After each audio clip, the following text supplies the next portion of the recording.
I just realized What's that? He's bald.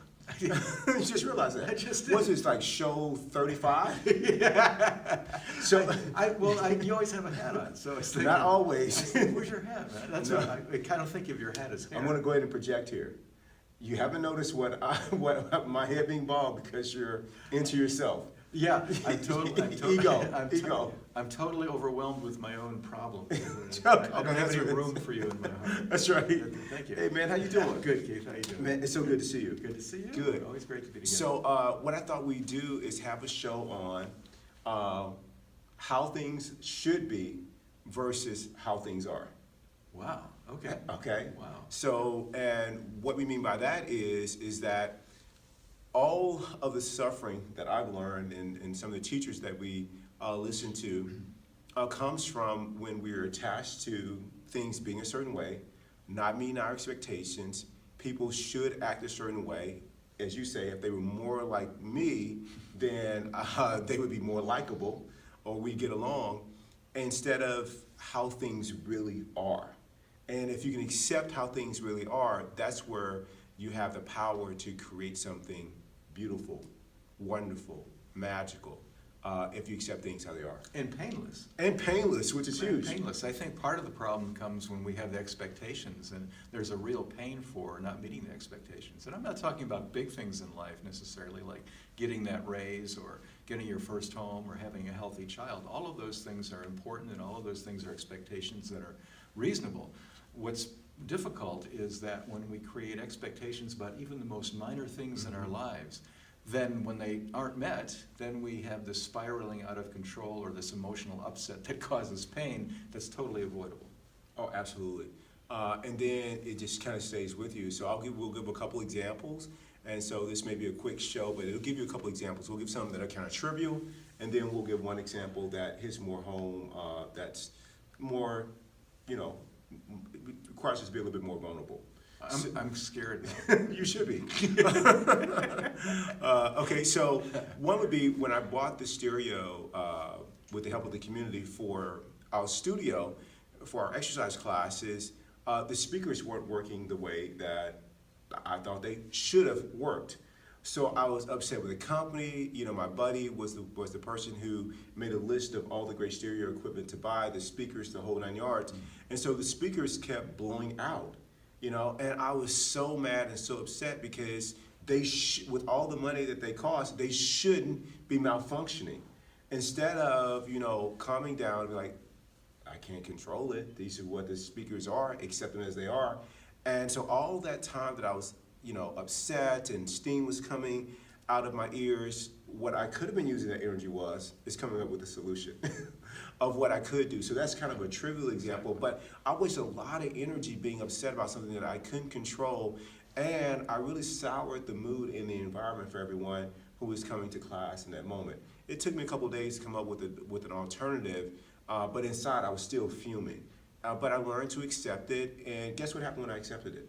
What? I called the company, I was really calm, and they walked me through a setting that I didn't have. Just one little setting. One little setting. But the company was so great, and I was upset with the company. They sent me out like 3 sets of speakers to replace the ones that were gone, no charge, no anything, although it was my era. I mean, wow, but that is, how things are, accepting that, versus how things should be. What's the example? Well, first of all, I love that idea that instead of being upset, when you're upset, you sort of focus on your upset. Like it's, boy, I'm really upset, and let me tell you why, and here's why, and this is why it's so justified, and you start going a little nuts about it. You forgot all about the solution. You didn't do that. You went right to the solution and cut off that pain and also got the problem solved. Absolutely. I have a whole bunch of them, man. I got expectations have really run my life a lot, and When I was younger, I guess, I was mad at everything. I mean, I'll give you an example. Once I used to teach skiing, and I was probably the poorest teacher ever because I wasn't that good of a skier when they gave me this job. But I thought I was, so I was really irritated. They would give me all these kids, like 5 years old, and make me go on the bunny slope. And I was damn mad, you know. Here I am, I'm thinking I'm Jean-Claude Killy, you know, and I should be having all these great people that are my students, and I didn't. And the reality was I didn't deserve them. I mean, everybody else's judgment about my ability as a skier was correct. But I resented that, and as a result, I was terrible at teaching. I was short with the kids. I was impatient. And finally, I just realized, man, this is a beautiful place. Right. This is a great sport. I'm healthy. These kids are looking up to me, and they're trying their best. And I just started to groove on that and let go of the idea that I was any kind of a skier. And as soon as I did, I started falling. You know, I started revealing my true self. And the kids loved it, and the parents thought it was funny. And anyway, it was a better ending for me. So I think that all the way around, expectations can really be a big problem for you. Yeah, you know, I'll give one. You know, we give both a vulnerable example. We said we do that, and then, you know, we just wrap the show up. But an example would be, let's say, a physical one. You know, I had this idea that when I was going bald, that I shouldn't be going bald in my early 20s. And so I really resisted it, and I held on to my hair as long as possible. I think I told, you know, in a previous show that, you remember this, I had the home remedy back there, massaging my scalp. Didn't work. You know, so yeah, maybe it's appropriate that you notice that I'm bald today. But I totally, like, I shouldn't be going bald. I'm in my early 20s. Why is this happening? You know, for some other people, it may be like, I shouldn't be, you know, on a more serious level, I shouldn't have cancer, or I shouldn't be, you know, obese or heavy, I shouldn't be divorced. But I kept doing that. And so for the longest time, you know, I wore baseball hats everywhere I went. And I was cut off from everybody, because the whole time I was thinking about the shape of my head and why I shouldn't be bald and things like that. And then finally, I accepted it, and I shaved it. I shaved all my hair, and I've been doing it like that for over 25 years. And, you know, it's me now. But in finally accepting it as it was, I was able to free myself of that constant preoccupation of, you know, am I covering up the bald spot enough? Did I comb the hair the right way? Is there more gonna fall out? You know, how long can I hold on to the little bit I have? You know, I mean, that was like running me, man, the whole time. And so by accepting who I was able to accept the beauty of it, and it freed up my mental and emotional capacity. You know, it gave me some more bandwidth to focus on the things that really matter in life. So that's an example of being vulnerable, you know, because, you know, caring about how you look and whatnot. So what about you? Well, vanity's a big one too. I mean, the wrinkles and the white hair and all of that. But, you know, I think you expect that you're going to always look a certain way, or you expect that you're going to perform a certain way. I think the beauty in life for yourself is remembering not to self-sabotage. So when you don't measure up, it's okay. It's just one of those things that happens, and you move on. And when it's a longer-term problem that you can't fix, like baldness or whiteness of hair or a waddle because you're old or whatever it might be, that's something that you have to push through. You do as best as you can to look the way you want to. You work as hard as you can to have the body that works very well and is healthy and fit.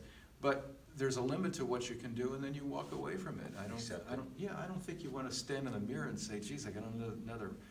It's life. It's okay. There's so many more things that are joyful to focus on instead of something that is not perfect. It doesn't make any sense. I'll give you another example I think that's important, and that is the expectation that you're always going to be accepted or liked by other people. And this is a big killer for people. Yeah, people should like me. People should like, or I've broken my butt to do everything right. I took our kids here and there, and I brought over a casserole, and it's this idea that I didn't take her kids anywhere or bring the casserole over just because I wanted to help. I did it because I expected something to come back, like love for me. Or acknowledgement or whatever. Acknowledgement, some feeling that I was doing the right thing and I'm lovable. I think you have to get out of that too. I think you do things because they're the right things to do. You act with integrity, and you don't expect anything coming back. If you expect something coming back, it's not an altruistic act. It's something that you're doing with an ulterior purpose that doesn't have any juice for you, doesn't have any payoff for you, except trying to get somebody to like you, which is a dead end. They're either going to like you or not. So hell with it. Exactly. You know, I see people argue all the time about how things should be. You know, my boss should be this way, this job should be that, my significant other should treat me or value me this way. All of that, you know, maybe things will improve, maybe they won't, but you wasting this precious moment that is the present moment, being preoccupied with that whole drama or dialogue that you cannot win. Because life, whatever life sets in motion is final. And those are the circumstances that you have. I mean, people are arguing about the Arizona sun. It's hot. No amount of you being upset about it is going to change the temperature one bit. And so once you accept it, you can start to be like, man, you know, focus on other things that help you be grateful. You know, you walk into the mailbox and the sun is beating down on you. You can start to focus on, I'm walking. Like, man, you know, I can see. Yeah, I can see. You know, I'm alive. I'm able to breathe. You know, oh, there's children over there playing or whatever. You can start to be aware of the present moment and all the beauty that life has to offer. But when you are stuck in what should be a certain way, you're not present for the moment that's the here and now. And we're not talking about things that really do need to change, that can be changed by you with some hard work. We're not saying being satisfied with something that doesn't work in your life. For example, if you have an abusive spouse or a spouse that you don't get along with, that's something that needs to be changed, or you need to move on. Or your health. Or your health. If you're not healthy but fitness and nutrition could help you, you need to go down those paths as well.